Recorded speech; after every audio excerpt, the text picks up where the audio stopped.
Hello ma'am. ஹலோமா ma'am, இந்த மாசம் மட்டும் 10 to 12 இயர்ஸ்க்குள்ள இருக்க குழந்தைங்க வந்தாங்க மேம். ஒரு 8 பேர் கிட்ட வந்தாங்க மேம். அந்த பேரண்ட்ஸ் எல்லாருமே என்ன கேட்டாங்கன்னா, ஏஜ் அட்டன் பண்றதை பத்தி டவுட் கேட்டாங்க. அது நம்ம வியூவர்ஸ்க்கு சொல்றீங்களா மேம்? ஓகேம்மா. இந்த காலகட்டத்தில் குழந்தைங்கெல்லாம் ஒரு 12 வயசுலேயே ஏஜ் அட்டன் பண்ணிடுறாங்க. That is called as menarche. ஒரு காலத்தில் இது வந்து 14 to 16 இயர்ஸில் தான் நடந்தது. ஆனால் இப்போ நல்ல நியூட்ரிஷன், நல்ல ஹெல்த் எல்லாம் இருக்கிறதுனால, குழந்தைங்களுக்கு நல்ல சாப்பாடு, போஷாக்கு இதெல்லாம் கிடைக்கிறதுனால சீக்கிரமே ஏஜ் அட்டன் பண்ணிடுறாங்க 12 இயர்ஸில். பட் எடுத்த உடனே அவங்களுக்கு வந்து அந்த ஏஜ் அட்டன் பண்ணுறதுன்றது நடக்கிறது இல்லை. இதுக்கு முன்னாடி ஒரு சில ஸ்டேஜஸ் இருக்கு. அது வந்து அடினார்கி, தீலார்கி, மெனார்கின்னு சொல்லுவாங்க.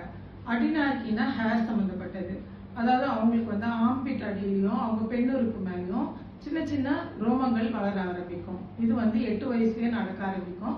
இது 8லேருந்து 10 வயசுக்கு கூட நடக்கும்.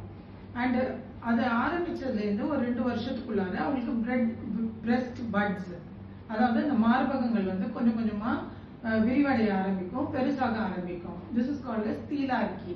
ஸோ இது யூஸ்வலி 10 வயசுல வரும். அதுலேருந்து ஒரு 2-2.5 வருஷத்துக்குள்ளார அவங்க ஏஜ் அட்டன் பண்ணிடுவாங்க. That is called as menarche. So உங்க குழந்தைங்க இந்த ஸ்டேஜஸ்க்கு எல்லாம் ஒவ்வொரு ஸ்டேஜா வராங்களான்றதை நீங்க பார்த்துக்கணும். இப்படியெல்லாம் வரும்போதே நீங்களும் ப்ரிப்பேர்டா இருக்கணும். உங்க குழந்தைக்கு இதை பத்தி நீங்க கண்டிப்பா ஒரு 10 வயசுலேருந்து மொல்லமா சொல்ல ஆரம்பிக்கிறது நல்லது. ஏன்னா இந்த கால குழந்தைங்க நிறைய சோஷியல் மீடியா பார்க்குறாங்க, நிறைய பேர்கிட்ட பேசுறாங்க. திடீர்னு அவங்க வந்து ஒரு அந்நியர்கள்கிட்டயோ இதுகிட்டயோ எல்லாம் போய் மாட்டிக்க கூடாது. அவங்களுக்கு இந்த விவரம் கண்டிப்பா தெரிஞ்சாகணும். உங்களால சொல்ல முடியாட்டியும் உங்களுடைய ரிலேட்டிவ்ஸ் மூலமா, அவளுடைய அத்தை இல்ல பாட்டி இவங்க மூலமா இதெல்லாம் என்ன வந்தா நீ என்ன பண்ணணும், எப்படி ப்ரிப்பேர்டா இருக்கணும், அம்மா கிட்ட எப்படி வந்து சொல்லணும், ஸ்கூல்ல எப்படி டீச்சர்ஸ் கிட்ட சொல்லணும், இப்படின்றதெல்லாம் நீங்க 10 வயசுலயே அவங்களுக்கு கற்றுக் கொடுக்கறது நல்லது.